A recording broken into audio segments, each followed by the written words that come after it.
a very common thing for military parents not to be there for the birth of their children, or even just one of their children, a few of their children. My dad wasn't there for either of our births, and we never held that against him. I think we kind of just grew up with pride knowing that, because where he was at was more important than obviously nothing's more important than your child's birth.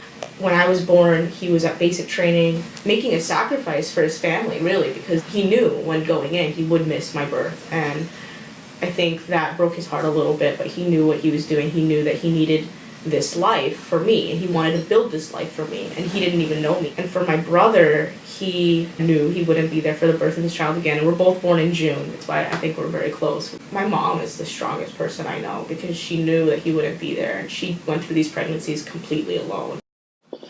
I went to Iraq and Afghanistan. Both of them were pretty brutal to me. There are things that have changed and affected me that way. So, everything from, loss of friends to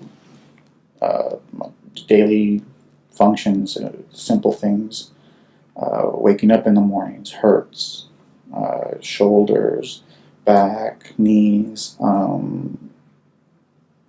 It's a process. A lot of people always ask me what my dad's position was, and for the longest, I had no idea. My mom I know a lot of, just because that job wasn't as too scary. And I used to go to work with her sometimes. She worked at the hospital, the Balboa Hospital. It's the main one in San Diego. When she was in Iraq, she had to be a nurse, a battle nurse, which was, I think that's what really impacted her the most, especially after she got out. It was hardest for her. When she came back, she just was very different. And I remember my mom always being that bright person, and she just wasn't. It just looked kind of looking at a ghost almost. And I remember my dad just being closing the door a lot, which in our house wasn't very normal. And so having him lock doors was a huge wake-up call. And I remember having to hide my brother away from it. I don't know, I always took that mother instinct of I just didn't want Jordyn to experience it. I didn't want him to see it. And so I would always tell him, go to my room, go play with my iPod, and have him put headphones on while she was having, her moment. She went through therapy and really, opened up about everything. She still doesn't really talk about what happened over there, but she's definitely talked about, how she's feeling a lot more than she used to. And I think that was huge for me.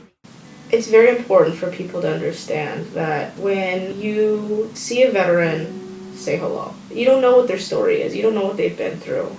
So try to be very understanding about their situation. Try to be a lot more sympathetic to what they're going through, because what they're going through is very hard. And it's an internal battle with themselves